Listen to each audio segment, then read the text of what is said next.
I'm E.G. Marshall. Welcome to the sound of suspense. Welcome to the fear you can hear.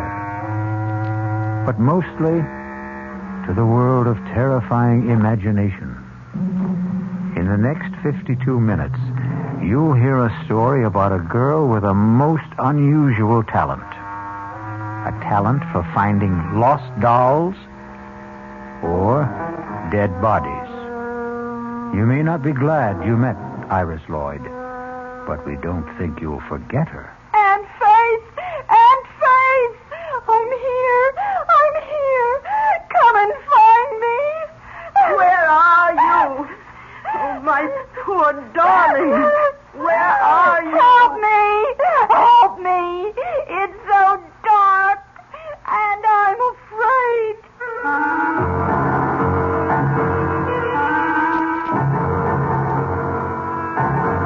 Our mystery drama, The Girl Who Found Things, was written especially for the Mystery Theater by Henry Slesser and stars Norman Rose. It is sponsored in part by the Kellogg Company, makers of Kellogg's Special K cereal, and by Anheuser-Busch Incorporated, brewers of Budweiser.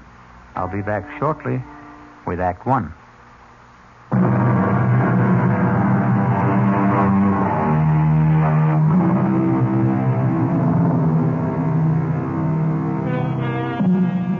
And now, Act One of The Girl Who Found Things. It begins serenely enough in the pleasant little town of Medvale, but with a woman who is preparing to leave it just as soon as her taxi arrives. Come in, Lucas. The door's open. Oh, for heaven's sakes, that man's deaf. Oh, evening, Miss Wheeler. I hope I'm not too early. No, I'm all packed. You can take that trunk in the hallway first. Then I've got a few small suitcases, but they can go on the back seat with me. Yes, ma'am. That all you're taking to Europe? I sent the rest ahead to the ship. Well, go on, Lucas. Start loading that taxi. Yes, ma'am. Yeah, I was just wondering if there was something you wanted me to do in the house for closing it up, you know. It's all been done, Lucas. You sure you turned off the gas, electricity? How about the fireplace? I see you had a fire this morning. Are you sure it's good and cold? Oh, I suppose you could check it again just in case. Better safe than sorry, they say. Seems to me you've got a couple of embers burning there. Maybe I could put them out with a shovel. Please hurry, Lucas. Yes, ma'am. I'm going about this as fast as I can. You see, this isn't easy for me. What isn't? Lucas, for heaven's sakes, put the shovel back. You're tracking ashes all over the floor. Please, turn around, Miss Wheeler. Don't look at me. Lucas, are you crazy? I can't do this if you're looking at me. Lucas, put that down! I'm sorry, Miss Wheeler.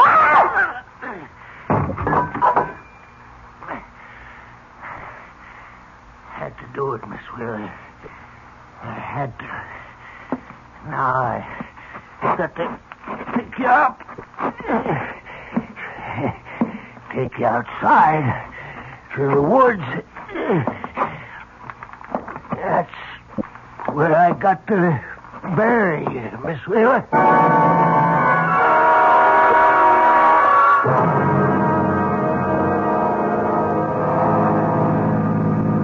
How much farther, David? We've been driving for hours. Almost there, darling. Just relax.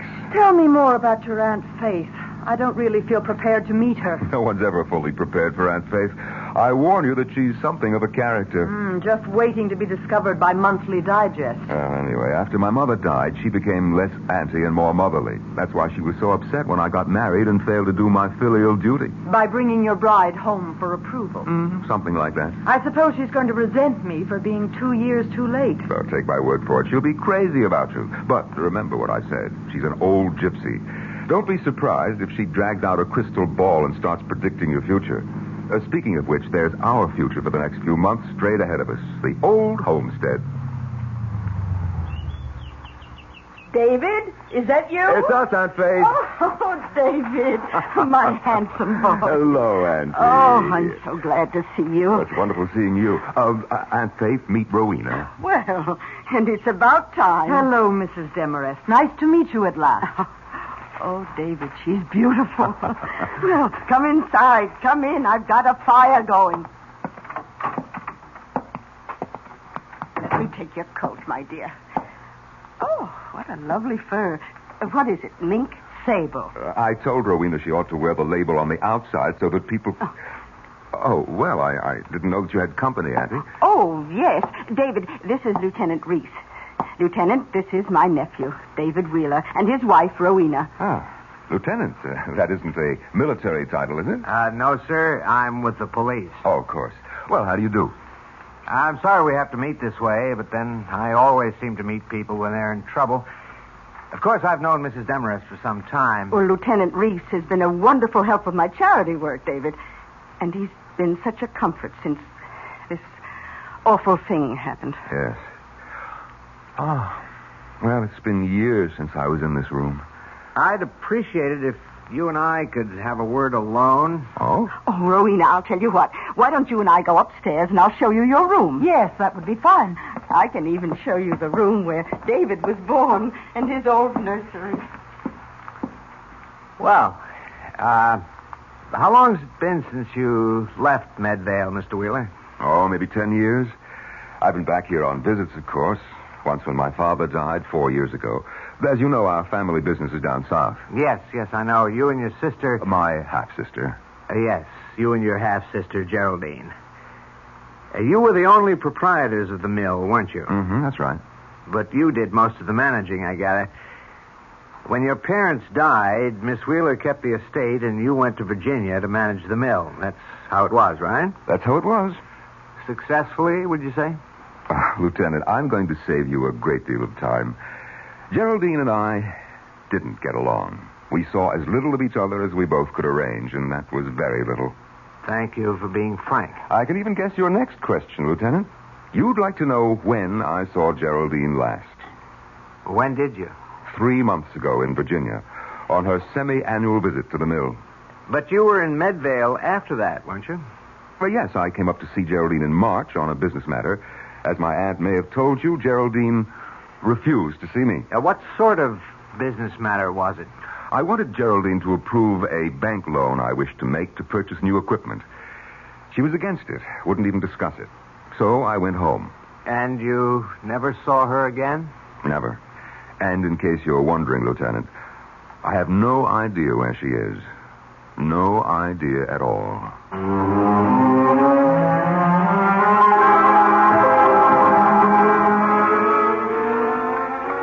Sure you don't want some tea, Rowena? No, thank you, Aunt Faith. I'll stick to scotch. Oh, have some tea, darling.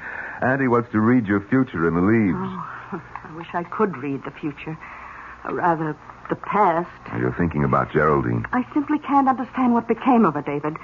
She was all set for that trip to Europe. Some of her bags were already on the ship. You remember Lucas, the taxi driver? Oh, yes, of course. Well, he came out here to pick her up, take her to the station, but she wasn't here. She wasn't anywhere. Well, I suppose the police checked all the usual sources. Hospital, morgues, everywhere. Lieutenant Reese said anything could have happened to her. She might have been robbed and murdered. She might have lost her memory. She might even have... Well, this I'd never believe, but Lieutenant Reese said she might have disappeared deliberately with some man. I know what happened to her. Do you? She just left. She just walked out of this big, gloomy house and this crawly little town. She was sick of living alone. David, I have an idea about how we can find Geraldine. Really? I'm going to ask Iris Lloyd where Geraldine is. Ask who? Iris Lloyd. Now, don't tell me you've never heard of the child. For there was a story in the papers about her only 2 months ago, and heaven knows I've mentioned her in my letters a dozen times. I remember. She's the one who's psychic or something. Some sort of orphan? Yes, Iris is a ward of the state, a resident at the Medvale Home for Girls. I've been vice chairman of the place for donkey's years. That's how I know her. Well, she's 16, David, and absolutely uncanny. And what makes her such a phenomenon? she's a seer, David. A genuine clairvoyant. Oh, not a medium at 16. Oh, no. I suppose you could call her a finder. She seems to have the ability to find things that are lost. People, too. How does she do it? I'm not sure Iris knows herself. The gift hasn't made the poor child happy. Such talents rarely do. You know, one day, the home had a picnic at Crompton Lake. They discovered an 8-year-old named Dorothea was missing. They couldn't find her until Iris Lloyd began screaming. Screaming? These insights cause a great pain. But she was able to describe the place where Dorothea could be found, where the girl had sprained her ankle. Oh, you're right, Auntie, darling. I don't agree with you. Let's just leave the search to the police. David, I've arranged with the home for Iris to spend some time with us. Are you serious? You invited that girl here? Well, she has to become acquainted with Geraldine's aura. Don't you see? The aura that's still in this house. Well, I won't have it. I'm sorry, Auntie, but the whole thing's ridiculous. Oh, I knew you would object, David, but I'm afraid I have to insist. We're picking up the girl this afternoon. Oh, really now, Aunt Faith? You understand, my dear, don't you? Yes, I understand, Mrs. Demarest. And I'm looking forward to meeting Iris Lloyd.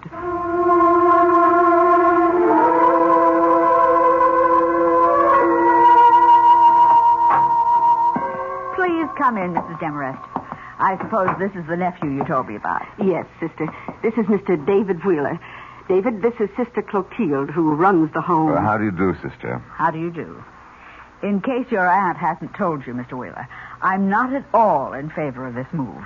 I think it's wrong to encourage Iris in this delusion of hers. Well, then you and I agree with each other, sister. Oh, it's not a delusion, Sister Clotilde. It's a gift from God. She's undisciplined. You might even say wild. But you are letting us have her, sister. She can come home with us. Did you think my poor objections carry any weight, Mrs. Demarest? One moment. Sister Pauline, would you send Iris Lloyd in now? Shall I come in? Yes, Iris, come in. Iris, you know Mrs. Demarest. This is her nephew, Mr. Wheeler. Hello. Hello. You remember me, Iris. I've been coming here at least 3 or 4 times a year to see all you girls. Yes, Mrs. Demarest. Now, the directors have been good enough to let us take you home with us for a while. We need your help, Iris.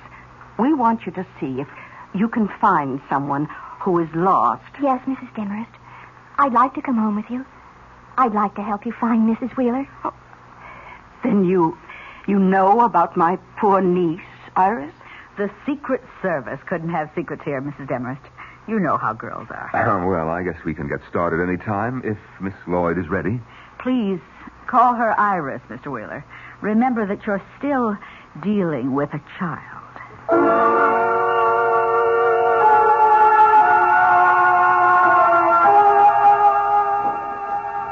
Iris, I hope you'll enjoy staying with us. I have a lovely room for you. I'm sure you'll like it. You know what I'd really like? What's that? A cigarette. What, Iris? Oh, don't tell me you smoke, Iris. Only when I can get away with it. Well, you're not getting away with it now, for heaven's sake. Oh, never mind, never mind.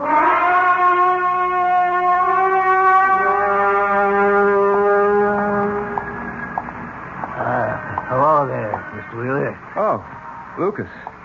Well, how are you? How's the taxi business, Could I talk to you a minute, Mr. Wheeler? No, Lucas, I'm sorry. I've got to get these groceries home. We have company for dinner tonight. She's at your place, ain't she?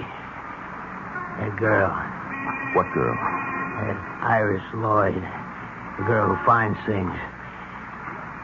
I'm afraid of her, Mr. Wheeler. I'm afraid she'll find out what we did. Shut up. Don't you ever say anything like that to me again. I'm scared, Mr. Wheeler. I'm telling you, that girl is peculiar. She knows what you're thinking, they say. She knows where you can find anything, even dead bodies. Get away from me, Lucas. I told you to keep away from me when I came here. Now, get away from my car before I run you down. But I'm scared. I'm scared of that little girl.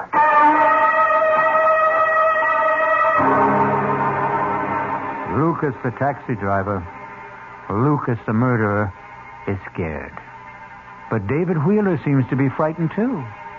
And maybe we'll learn if the fright is justified when we return shortly with Act 2.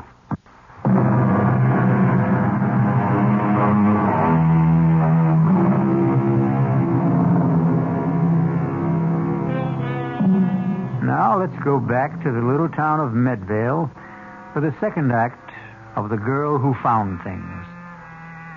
David Wheeler has just returned from his shopping trip, but he finds things are different in the big house at the end of the road. What happened here, Rowena? This room looks like a cyclone hit it. It was Hurricane Iris. What are you talking about? Aunt Faith caught her sweet little orphan Annie in here smoking one of my cigarettes. I didn't hear the whole argument, but I'll tell you one thing. That girl has the vocabulary of a longshoreman. Well, maybe that'll knock some sense into Aunt Faith. Iris started throwing things, and that's when Aunt Faith went upstairs to lie down. I'll go and see her. Tell her to take her psychic delinquent back where she came from. I wouldn't bother her now. She's not feeling well. Well, I'll see the little monster then. Where is she? Next door to us, in Geraldine's room. Iris? Iris, it's Mr. Wheeler. May I come in? Hello, handsome. Auntie says you went shopping. What have you been up to, Iris? Now, my aunt isn't a well woman, and we won't put up with any bad behavior. Now, what happened downstairs? Nothing. I found a button ashtray and took a couple of drags. You'd think I was committing a mortal sin the way she yelled at me. I heard you did some fancy yelling yourself. Is that what the sisters taught you at the home? They didn't teach me anything worthwhile. Well, maybe you need more instruction. Maybe you better get back there as soon as possible. Oh, Mr. Wheeler, please. Oh, I'm awfully sorry. I didn't mean to do anything wrong. I didn't. Oh, please don't send me back. No, wait. Oh, please. Wait a minute now. Oh, please don't do it. Oh, don't. What's going on? Oh, Mrs. Demarest, I'm so sorry. I don't know what came over me. It was the devil. I'm sure it was the devil. Trying to take my body into... Oh, there, Iris. It's all right, dear. I know you didn't mean what you said. No, it's a gift that makes you this way. And don't worry about what I asked you to do. You take your time about Geraldine. Take as long as you like. Oh, but I want to help. I really do, Aunt Faith. Now, wait a minute, Auntie. You're not going to fall for this... Oh, listen. Listen. Do you know something? I can feel your niece in this house, Aunt Faith. I really can. I can feel her in this room, whispering to me, trying to tell me where she is. Can you, Iris? Can you really? For heaven's sake, Auntie, can't you see that I can. I can feel her everywhere. I can almost touch Miss Wheeler. Oh, is this her closet? These are her clothes. Oh, they're so beautiful. She must have looked beautiful in them. Has Iris ever seen a photo of Geraldine? Oh, look at this one. It's all gold. All shiny gold. And it's so long. Was she very tall? It's an evening gown, Iris. Oh, I can sense her in this gown. I can. I just know I'm going to be able to find her for you, Aunt Faith. I know it. Yes. Yes, I believe that too, my child.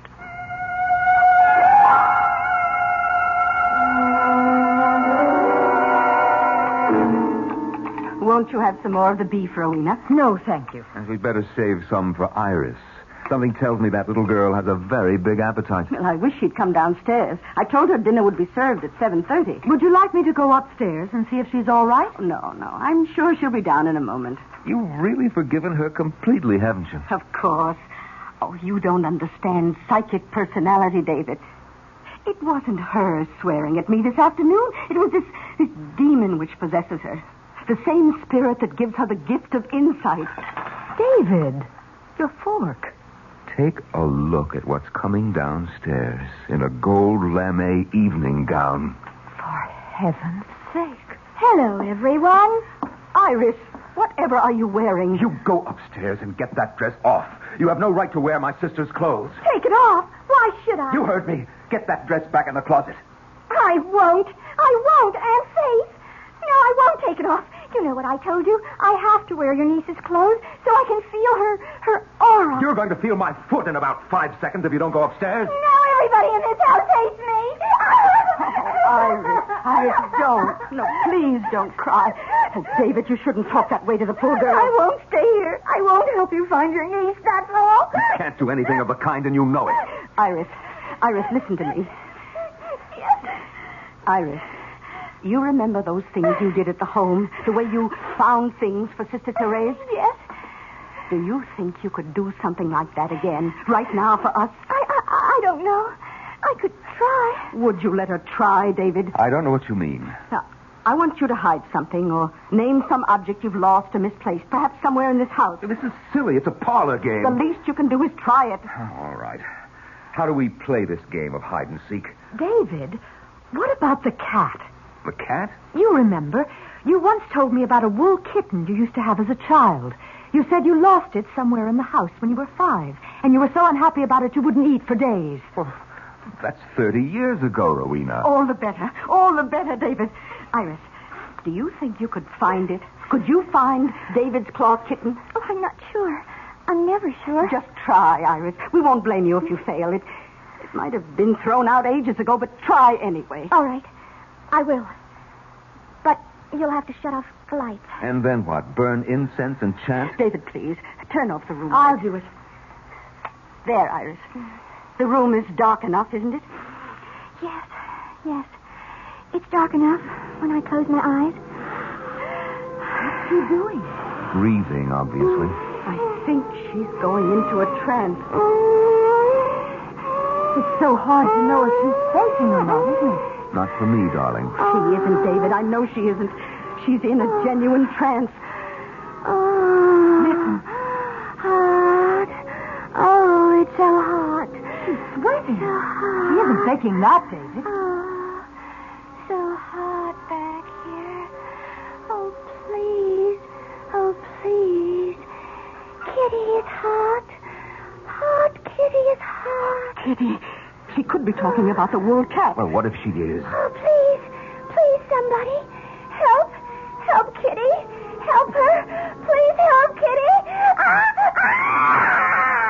Dear heaven, the girl is in pain. It's an act, I tell you. Hot. Behind the stove. So hot. Kitty, so hot. Behind the stove, is that what she said? Iris, darling, are you all right? David, turn on the lights quickly. Oh, Auntie, it was all gibberish. Rowena, it's just nonsense. You're so stubborn, David. Well, she said it clearly. The kitten's behind the stove. Well, you probably stopped it when you were a little brat of a boy. We could find out, couldn't we? Is the same stove still in the kitchen? I suppose so. There's a microwave oven, too, but they've never moved the old iron monster. Let's look, David, please. I can't feel anything behind here. Well, try the other side, David. No, this is ridiculous.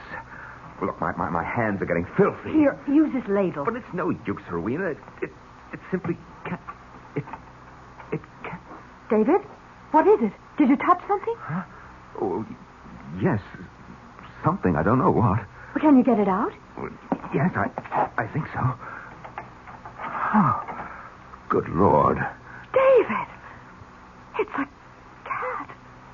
A wool cat. Yes. It's so filthy and old, but it's still a cat, isn't it? Is it the one you lost? Is it? Yes, it's the one. David, you look so strange. You look frightened.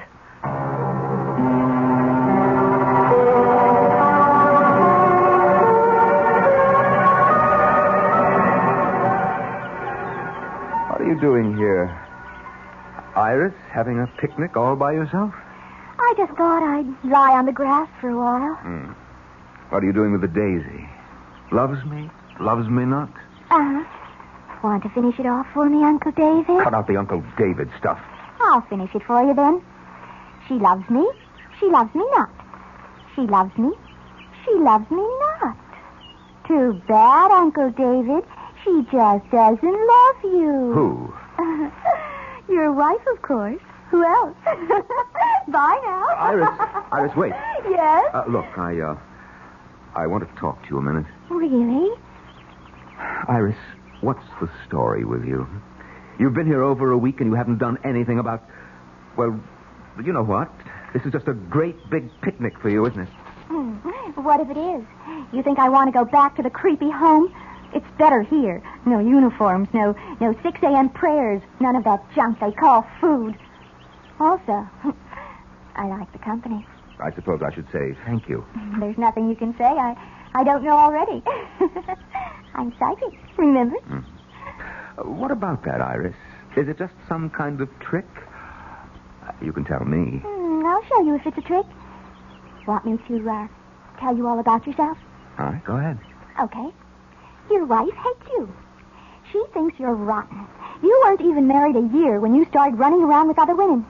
You never went to the mill, not more than once or twice a month. That was how you ran the business. All you knew how to do was spend the money. You little brat. You're not psychic, you're an eavesdropper. Oh, let go of my arm. Your room is right next door. You've been listening. You think I could help hearing you two arguing? No, I guess you couldn't. I'm sorry, Iris. I hope I didn't hurt you. I know a way you can make it up to me. Like this. Go ahead. Now cut that out, will you? Don't you want to kiss me? No, you dumb kid. I'm not a kid. I'm almost 17. You were 16 3 months ago. I'm a woman. But you're not even a man.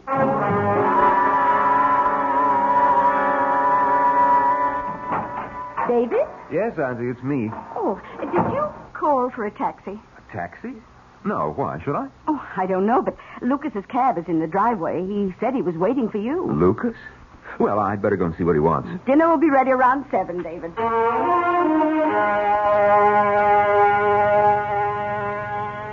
All right, Lucas. What are you doing here? I had to talk to you, Mr. Wheeler. I wanted you to know how it went. I did what you told me, exactly like I said. I hit her clean. She didn't hurt a bit. No blood. All right. I don't want to hear about it anymore, Lucas. I'm satisfied. And you should be, too. You got your money. Now forget about it. I picked up Miss Wheeler and I took her out in the woods as far as I could. I dug deep, Mr. Wheeler. I did a good job. I smoothed it over and spread them leaves so that nobody would guess it was there. Nobody except... Oh, so it's that girl you're still worried about. I heard awful funny things about her, Mr. Wheeler. About her finding things. Finding that little girl that fell near Crumpton Lake. Maybe she can see right into your sister's grave. Iris Lloyd won't find her. Nobody will. But she's right behind the house, Mr. Wheeler. She's so close. Right in the woods. You've got to forget it, Lucas. Like it never happened. My sister's disappeared, and she's not coming back. As for the girl, don't believe what you hear. Nobody can see into a grave, Lucas. Nobody.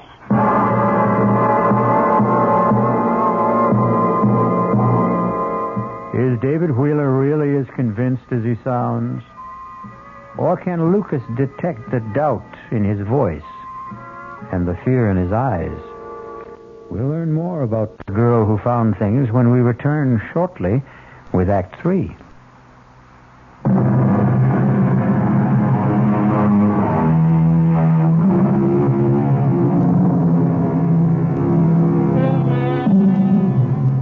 Now let's return to the Wheeler house in the town of Medvale.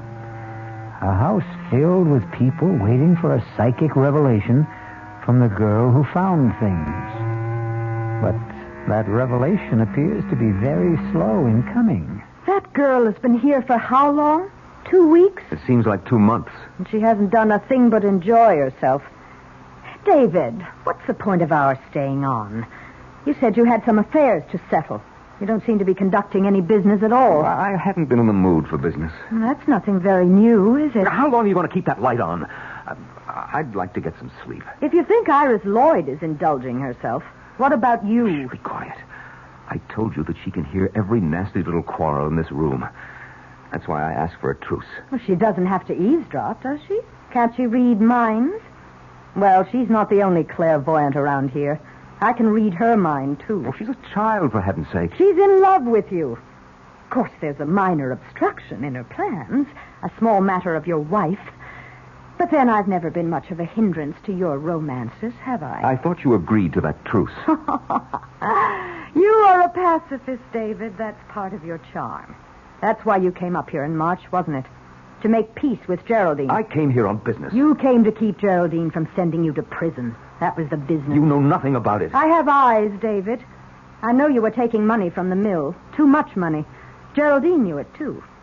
How much time did she give you to make up the loss? All right. If you won't let me get some sleep here, I'll sleep in the library. David? David? Is that you? Yes, Aunt Faith. What are you doing up? Oh, I heard a noise. Oh, well, it was me, probably. I was just going down to the library to find a book to read. No, it wasn't you. David, look. What? Oh, it's Iris. Yes, in her nightgown. What's she doing in the front hall, dressed like that? David, she's sleepwalking. What? Look in her eyes. David, we have to follow her. No, let her alone, Annie. You're not supposed to disturb a sleepwalker, are you? I've got to follow her. All right, I'll come with you. David, she's talking to herself. Can you hear her? What did I forget? What did I forget? Did you hear that? Did you hear what she said? Yes, but I don't understand it. Why doesn't the taxi get here? Why doesn't it get here? Taxi. She said something about a taxi, David. Yes, I heard her. Oh, we have to be going to the station. I'm so nervous. I'm always so nervous when I go on a trip. Please get my luggage. My luggage. Oh, dear God, David. She's in a trance. She's talking the way... Oh, what did I forget? Gas, electricity, telephone. The fireplace. Is the fireplace cold? Oh, no! Not the fireplace! Not the fireplace! Oh, what does she mean? I don't know, but... Auntie, I think this is wrong. I think we should get her back to bed. No. Don't touch her, David. Don't. Look. She's heading for the back of the house. Come on. Yes, we've got to follow her. I think she means to go outside. We can't let her do that. Maybe it's important. Maybe it's something to do with Geraldine. Oh, don't be insane. She's just sleepwalking. That's all it is. Iris, wake up. David, don't. You mustn't. You want that girl to catch pneumonia? Iris. No. Iris. Don't. Please. Iris. Please don't. Iris, Don't. wake up. Don't. Oh, David, what have you done? You're not supposed to wake a sleepwalker. Everybody knows that. Let me go. Stop it. Oh, somebody. Stop it. Help me. Iris. Help me. Iris, it's only me, Iris. He's trying to kill me. He wants to kill me. No, darling. It's all right. It's only us. Wake up, I said. Wake up. Oh, you poor child. You poor baby. Oh, David, that was a cruel thing to do. Oh, and Faye. Yes. Iris, I'm here. Oh, are you all right? Oh, yes. Yes, I'm all right now. Oh, I was so frightened for you, dear. Yes, but I'm all right. I think that I'm ready. Ready? What do you mean, dear? I think I can do it now. I think I might be able to tell you. You mean where Geraldine is? Yes, I think I can. Oh, David, we've got to call Lieutenant Reese. Reese? At this hour? I told him I would call him whenever Iris thought she knew something. I promised him I'd call. But it's almost midnight, Auntie. He'll come. I know he will. I'll telephone him myself. You take Iris to her room. Yes, all right. Come on, Iris. Yes, Uncle David.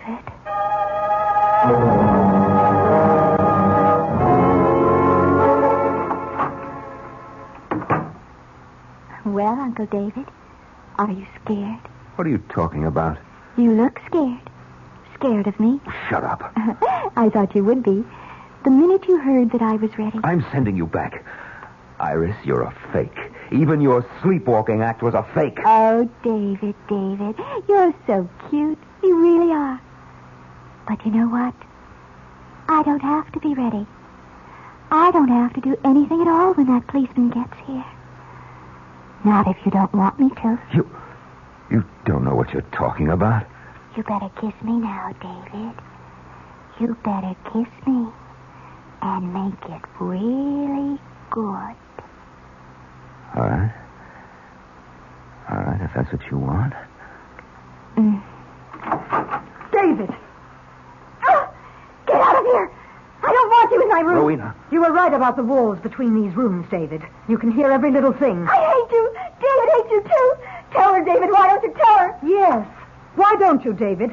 It's the only thing you haven't done so far. David! Yes, Aunt Faith? Oh, I just spoke to Lieutenant Reese. He says he's on his way. What for? Oh, you are ready, Iris, aren't you? You're ready to tell us where Geraldine is. Yes. I'm ready to tell you, Aunt Faith. More than ready.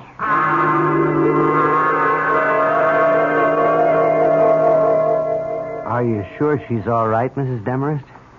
She looks awfully pale to me. Iris always looks that way when she enters the trance. It's a fraud, Lieutenant. The whole thing is a fraud. You mustn't be taken in. Well, I'm just trying to keep an open mind, Mr. Wheeler. Oh, it's startling. I think she's going to say something. Oh, no. Iris, look, you've got to stop this. That girl is working herself into some kind of fit. It's all her own doing, isn't it? Well, maybe Mr. Wheeler's right. The girl might do herself some harm. No, you must wait. Listen. Aunt Faith. Aunt Faith, I'm here. Aunt Faith. Come and find me. Oh, help me. It's so dark. Oh, won't somebody help me? Oh. It's Geraldine. Oh, dear Lord, it's her. Oh, where are you? Oh, Geraldine, my poor darling. Where are you? Help me. It's so dark. And I'm afraid. Where, Geraldine, where? Tell us where you are. Someplace far away. A place with ships. The sun is shining. I saw hills and green trees. There are bells ringing in the street. She's out of her head completely. A place with ships, bells ringing in the streets. I see water, a bridge, trolley cars in the street, going up and down the hill. San Francisco. I'm sure she means San Francisco. Yes, it sounds like it. Iris, do you mean San Francisco? Is that where Geraldine is? Yes, that's where she is. Well, who knows? It's as good a guess as I've heard. Has Miss Wheeler ever been in San Francisco before? Never. Why would she go there? David? I really wouldn't know. But if that's where Iris says she is, I guess the spirits know what they're talking about. She's waking up. I want to go home. Oh, please, somebody take me home. To Sister Clotilda.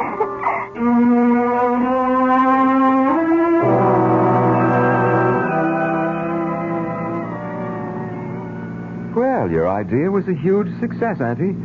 But I can't say that I'm not glad to see little Iris back where she belongs. Yes, a poor child. It's the only home she knows. Now all the police have to do is find Geraldine in San Francisco, if she hasn't taken a boat to South America by now. I just don't understand it. It's not like Geraldine to run away without a word. Well, here we are, home again. Aren't you coming in, David? Oh, not just yet. I thought I'd go into town and pick up some champagne. I thought we'd celebrate a bit tonight.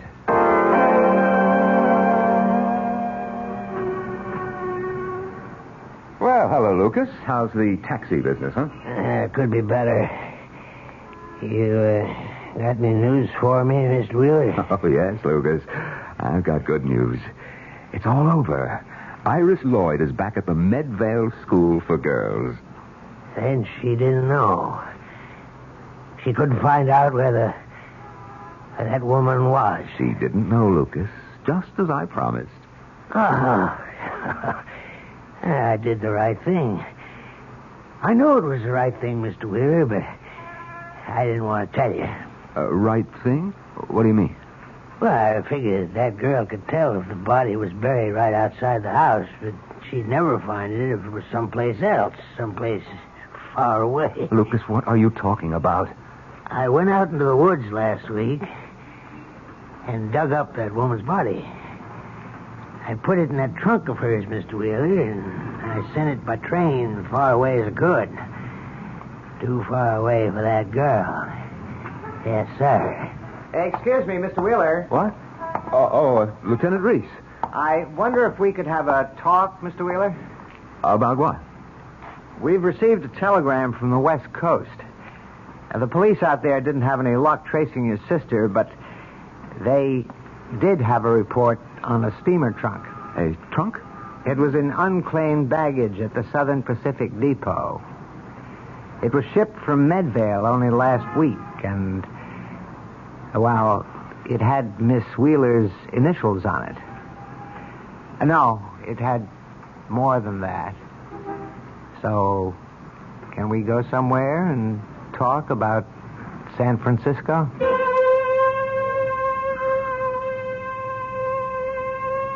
Well, Iris Lloyd is back in her own bed tonight, and her dreams will probably be peaceful. But David Wheeler is in for a nightmare that may last him for the rest of his life. I'll be back shortly.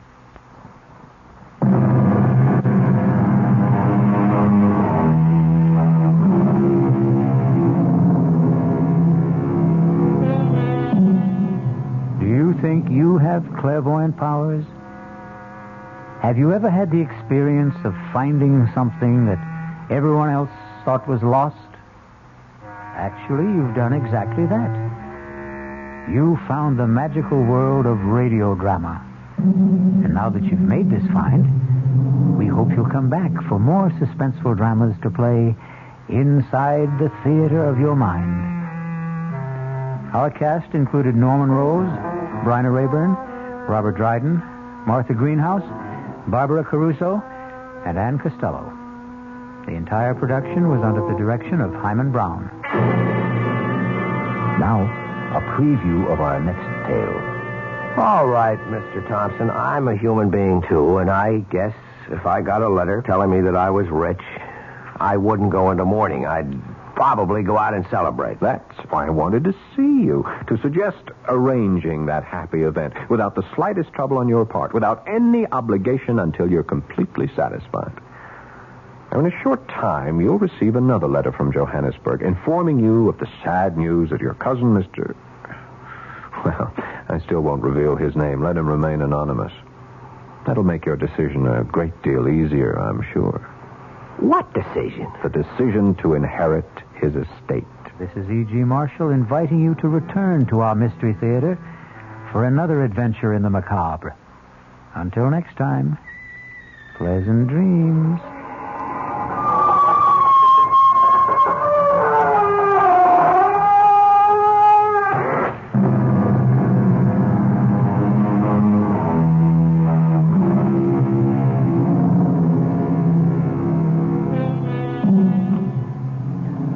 The WOR Mystery Theater was brought to you by ShopRite Supermarkets, where you get a lot more for a little less, and by Suburban Savings, with offices throughout North Jersey.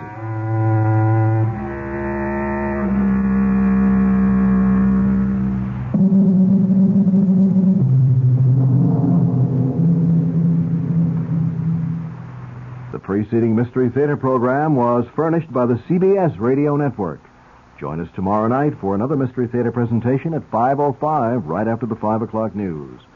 WOR New York, your station for the Mystery Theater.